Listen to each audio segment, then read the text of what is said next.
Ensuite, des installations, deux installations, à gauche et à droite, l'une de Bill Viola, l'autre de Gary Hill. La première s'appelle Tiny Death et la seconde à droite Tall Ships. Dans la première, vous entrez dans une grande pièce absolument noire où sur les trois murs qui font face au mur par lequel vous êtes entré, vous avez des personnages qui apparaissent, comme le petit garçon que vous voyez là, tout d'un coup, comme une sorte de vision flash, et qui progressivement vont devenir des personnages de pure lumière jusqu'au moment où ils vont disparaître dans un éclair et vous replonger dans la nuit totale. Bon. Dispositif extraordinairement singulier, image éminemment traumatique, jouant entièrement sur la violence de la lumière et le rapport du corps à corps totalement elliptique qui ainsi s'inscrit, et qui joue du côté de l'image trauma que l'installation peut manipuler à sa façon dans un dispositif tout différent de celui du cinéma. À droite, vous avez Tall Ships, qui est un immense couloir dans lequel un certain nombre de personnages sont inscrits comme ça sur des murs, et au fur et à mesure que vous vous déplacez, des capteurs qui sont disposés font apparaître le personnage un par un. Vous voyez, entre l'image du haut et l'image du bas, le personnage du bas est légèrement apparu au fur et à mesure que vous vous rapprochez de lui, et vous avez une apparition spectrale d'un personnage qui vient vers vous dans cette identité fantomatique. Et on en a une meilleure image dans cette image-là, où c'est à la fin, à la toute fin du parcours, vous avez frontalement la petite fille qui vient vers vous, les bras tendus, mais qui disparaîtra aussitôt que vous vous éloignerez d'elle. C'est vous qui produisez l'image à ce moment-là. Vous êtes, par la technique qui est mise en place, le promoteur d'une pré-projection préprogrammée du côté d'une apparition de l'image que je vois assez du côté de l'image trauma. L'image que vous avez à droite est une installation de Douglas Gordon qui s'appelle 30 Seconds Text, dont le texte raconte une expérience qui a eu lieu au début du siècle, par laquelle une personne qui allait être guillotinée s'est engagée par contrat à essayer de cligner des yeux une fois que sa tête aurait été coupée, pour continuer à voir si, c'est l'hypothèse fameuse du XIXe siècle, si la vie continuait après la mort. Bon. Alors, le texte raconte cette chose, vous entrez dans une pièce absolument noire, vous allez vers ce texte que vous lisez, et quand vous arrivez, qui raconte donc toute l'histoire que je vous ai très rapidement et mal racontée, et qui à la fin, au moment où la lumière s'éteint, vous dit « votre lecture a duré de 20 à 30 secondes ». Ce qui fait que vous devenez vous-même, virtuellement, le guillotiné de cette expérience à travers la privation de lumière soudaine et d'être plongé entièrement dans le noir. Bon. Voilà du côté, si vous voulez, de la capacité de l'installation à produire ce qu'on peut appeler des images trauma.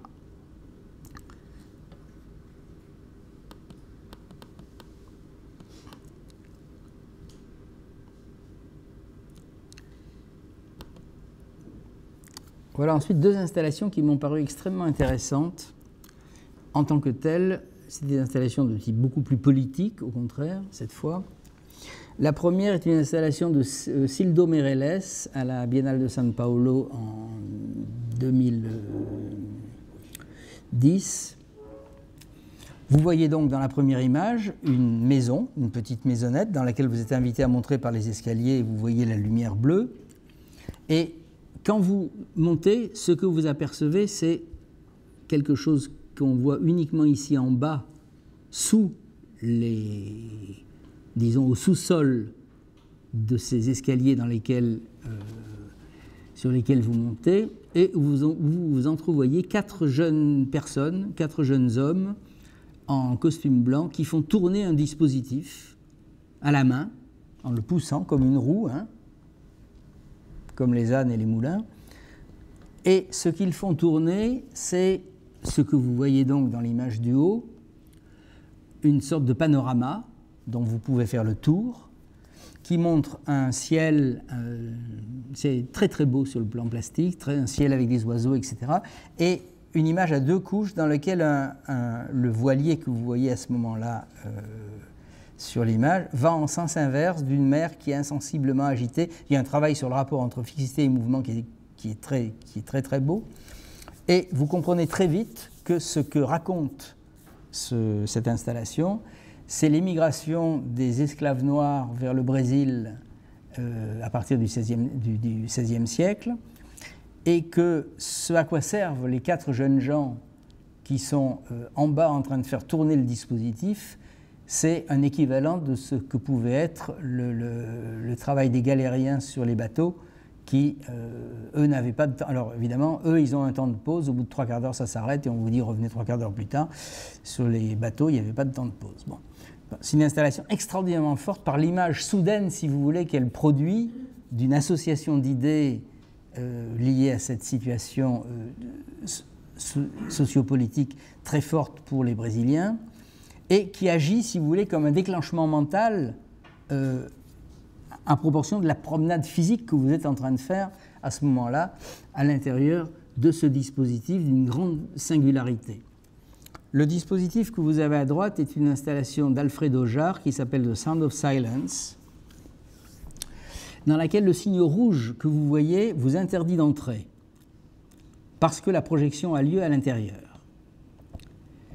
Le signe vert signifie que vous pouvez rentrer, vous entrez, vous vous asseyez dans une mini-salle qui du même coup reproduit en quelque sorte un micro-dispositif de projection et vous avez pendant 8 minutes la projection d'un film sans image, uniquement avec du texte, qui raconte l'histoire que vous connaissez tous de la fameuse image de la petite fille au vautour au Biafra et qui raconte l'histoire du photographe, uniquement avec des phrases projetées qui ont une telle valeur de captation à ce moment-là, presque identificatoire au point qu'on aurait à l'intérieur d'une projection de cinéma, qui raconte donc l'histoire de ce photographe qui a fini par se suicider sans doute en partie à cause du sort de cette photo qui a eu le prix Pulitzer, comme vous savez, etc. etc.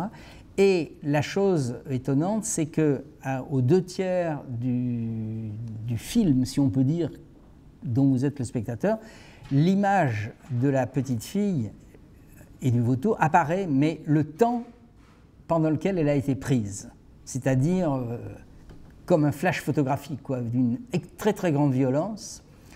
La fin de l'histoire, si on peut dire, racontant donc le suicide, etc., de Parker, le photographe, et l'histoire de cette photographie qui aujourd'hui figure parmi les photographies de la collection de Bill Gates. Bon.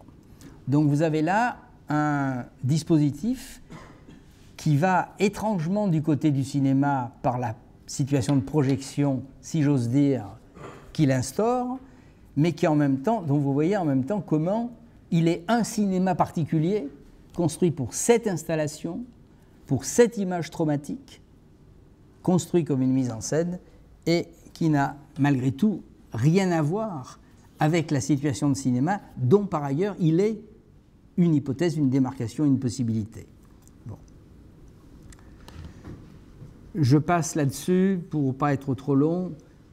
C'était les images de Castorf, d'une mise en scène de Castorf avec projection de théâtre, avec une projection sur la partie supérieure, qui donc travaille complètement sur les rapports entre cinéma et théâtre, etc.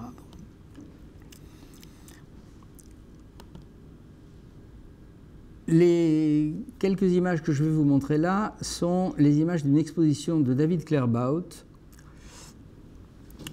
qui a été faite à Vils en Belgique et qui est une grande rétrospective de son travail, parce qu'une chose qui m'a paru importante, c'était aussi de discuter la question de l'exposition en tant que telle, puisqu'une exposition,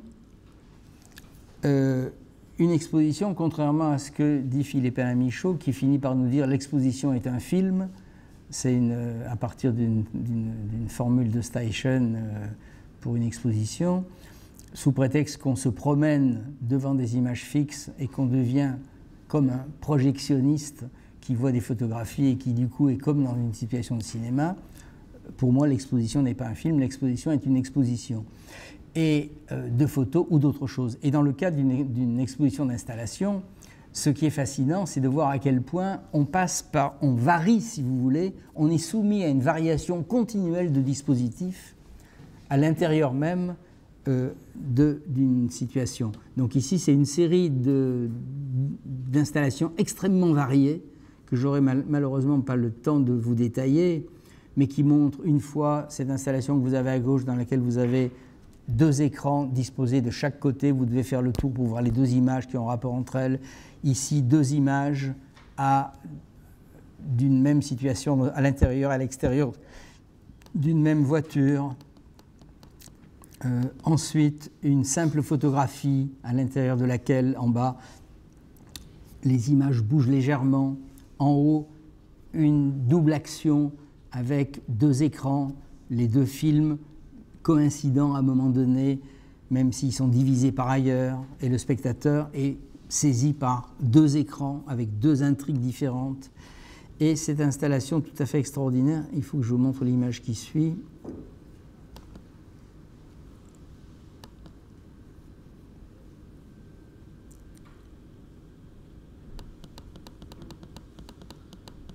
Voilà, je commence par cette image-là. C'est ça le dispositif donc, qui est à droite. C'est une installation qui s'appelle The American Room, qui est une installation avec une extraordinaire isolation sonore, comme vous le voyez dans la 2e image, et qui est un film, si on peut dire, pour un seul spectateur, chaque fois. Et c'est un film qui, selon le principe que David Claerbout a utilisé pour un certain nombre de ses films, est entièrement obtenu à travers une multiplication de photographies prises par un très très grand nombre d'appareils en même temps, qui ensuite sont retravaillés par ordinateur de façon à produire des illusions de continuité, si vous voulez, et d'espace réel. Et cette fois, l'intérêt de The American Room, c'est qu'il a travaillé sur un système 3D et que vous avez donc là toute une variété de plans qui nous montrent des personnes dans The American Room écoutant un concert. Film pour une personne, obtenu par des moyens extraordinairement particuliers sur le plan technologique, qui est un dispositif propre. Bon.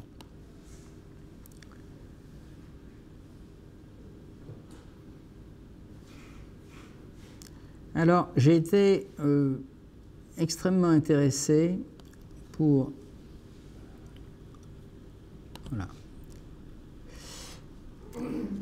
par le cas de...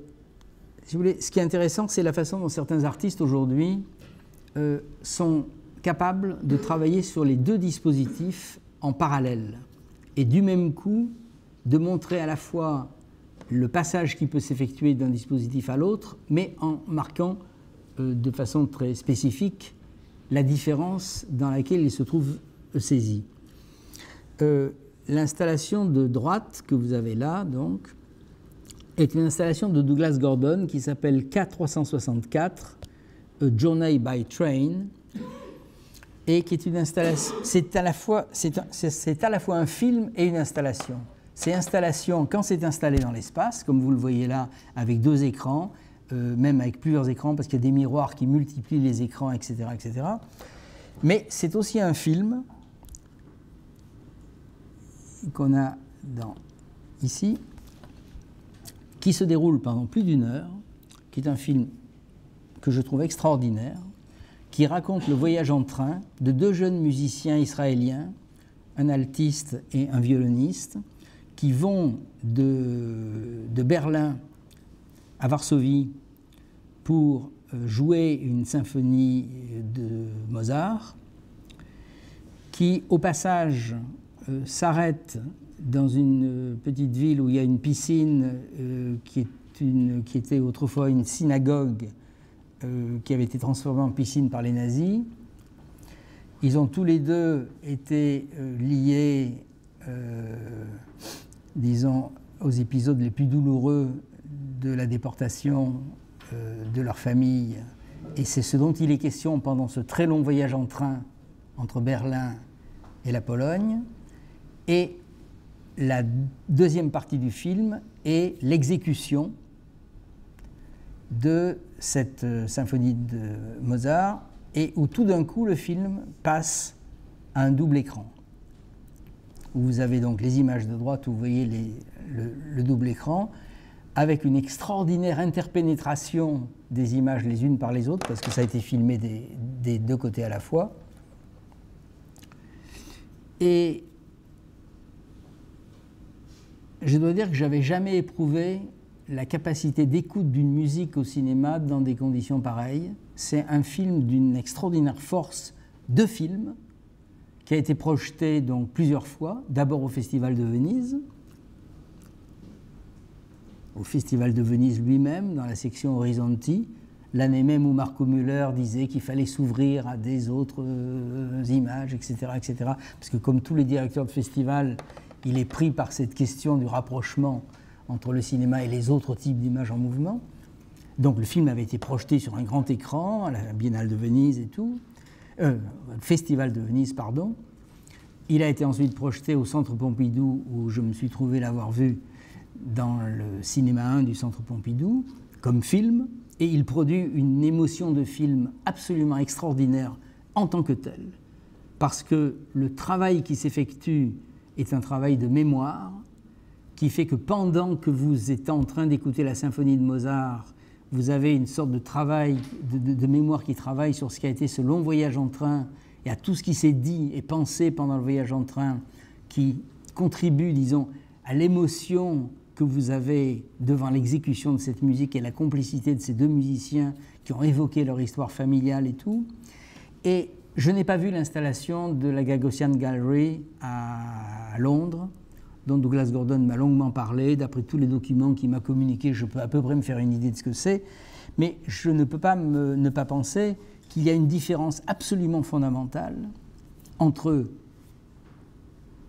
ce film de plus d'1 heure se déroulant en projection, dans le noir, avec l'attention qu'il réclame et le type d'émotion spécifique qu'il produit, et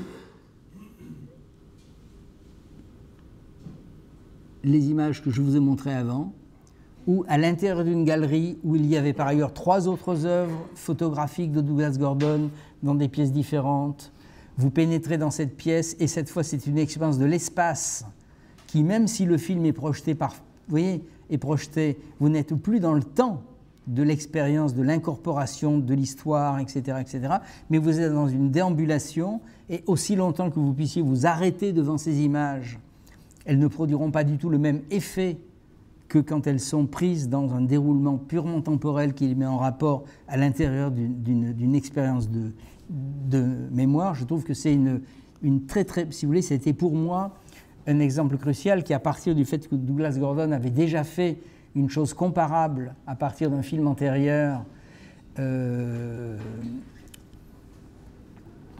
titre m'échappe tout d'un coup là,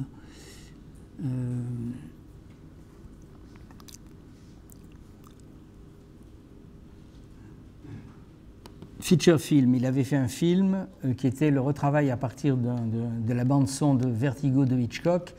Il avait filmé un chef d'orchestre jouant la partition, et la totalité de l'image était constituée par le corps, et spécialement les mains, du chef d'orchestre jouant la partition de Vertigo, qui devenait un objet extraordinairement étrange à mémoriser en fonction même du souvenir qu'on pouvait avoir au nom du film.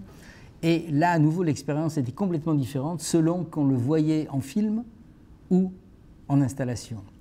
Et je terminerai mes exemples là par une installation qui va bientôt être montrée, je crois que c'est la semaine prochaine au cinéma Le Panthéon, qui est cette fois sous forme de... Je dis installation parce qu'il s'agit aussi d'un film. C'est pour ça que ça m'intéresse. C'est le dernier travail de Philippe Grandrieux qui s'appelle White Epilepsy, qui consiste, cette fois, il était parti d'un désir très particulier de ne pas avoir d'espace. Il voulait avoir, si vous voulez, ce qu'on peut appeler un gros plan de corps entier. En général, quand vous faites un gros plan, vous avez ou la tête, ou les mains, ou le bas du corps, mais vous ne pouvez pas avoir le tout. Et les mains, entre autres, sont coupées, si vous voulez. Il avait envie d'avoir que tout l'écran constitue la silhouette humaine. Donc il a conçu l'idée d'un film, en basculant la caméra, d'un film qui ne serait projeté que sur le tiers de l'écran. Vous avez un écran noir et vous avez au centre l'image qui est projetée en tant que telle. C'est à nouveau un film de 60 minutes avec peu d'événements, des corps qui s'affrontent dans la nuit, etc., etc. Il y a une ou deux séquences complémentaires. Et c'est une expérience de cinéma à laquelle vous êtes à ce moment-là livré. Il y aura une version installation dans laquelle cette fois l'écran sera réduit vertical au format spécifique qu'il peut prendre dans l'installation et seront ajoutées sur d'autres écrans des images du paysage de nuit dans lequel le film a été conçu.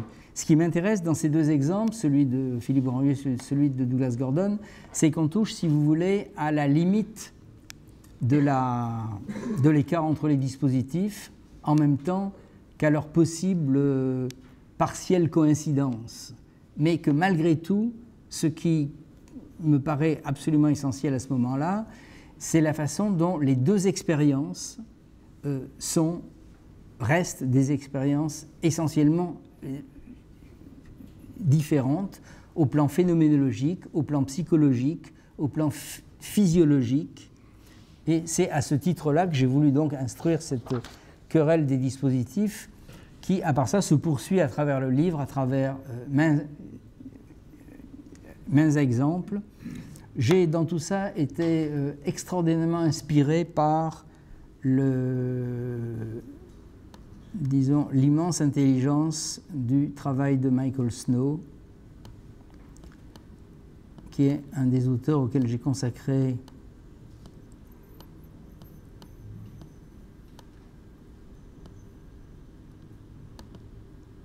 voilà.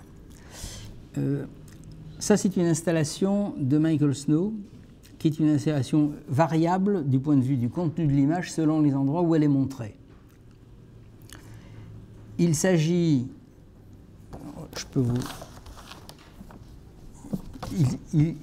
il s'agit d'une image qui filme l'extérieur de l'institution dans laquelle elle est présentée. Ici à Toronto, elle a été aussi montrée au Fresnoy. Elle s'appelle The Corner of Braque and Picasso Streets. Et l'origine du titre, c'est qu'en encombrant l'écran des praticables dans lesquels on montre en général les œuvres d'art dans les musées, il a le sentiment de construire une image cubiste qui est une façon de nous montrer à quel point la projection de cinéma plane, à laquelle on est habitué, est une projection spécifique qui est différente de toutes les autres, ce qui est la raison, par exemple, pour laquelle Michael Snow n'a pour l'instant jamais accepté que wavelength, qui pourrait être l'exemple même de ce qu'est l'expérience de la projection cinématographique, puisque c'est un film qui joue sur la modification de la perception des éléments colorés de la projection pendant 45 minutes. Donc Michael Snow, qui par ailleurs a fait énormément d'installations, tout ce que vous savez, c'est l'article le plus multimédia du monde, si on peut dire, a par ailleurs tenu à ce que wavelength ne soit jamais montré autrement qu'en salle. Il n'existe pas à ce jour, ça existera un jour, mais il n'existe pas à ce jour de DVD de wavelength. Et par contre, Michael Snow, avec son humour supérieur, a conçu l'idée d'un objet qui s'appelle Wavelength for those who don't have the time. Ceux qui n'ont pas le temps d'aller au cinéma et de faire l'expérience de 45 minutes de projection. Il a donc eu l'idée, un beau matin, on aimerait être dans la tête de Snow quand il a ce type d'idée, il a eu l'idée de surimpressionner les trois parties de Wavelength, qui font donc chacune 15 minutes, et de les compresser l'une sur l'autre pour en faire un nouvel objet qui n'existe, lui, que sous forme de DVD ou d'installation. Ce qui est pour moi la plus merveilleuse leçon théorique de cette différence que j'ai essayé de faire surgir un peu incoativement, je m'en excuse, et surtout pour le temps perdu au début, et qui fait donc tout l'objet de cette querelle que j'ai essayé d'instruire. Voilà.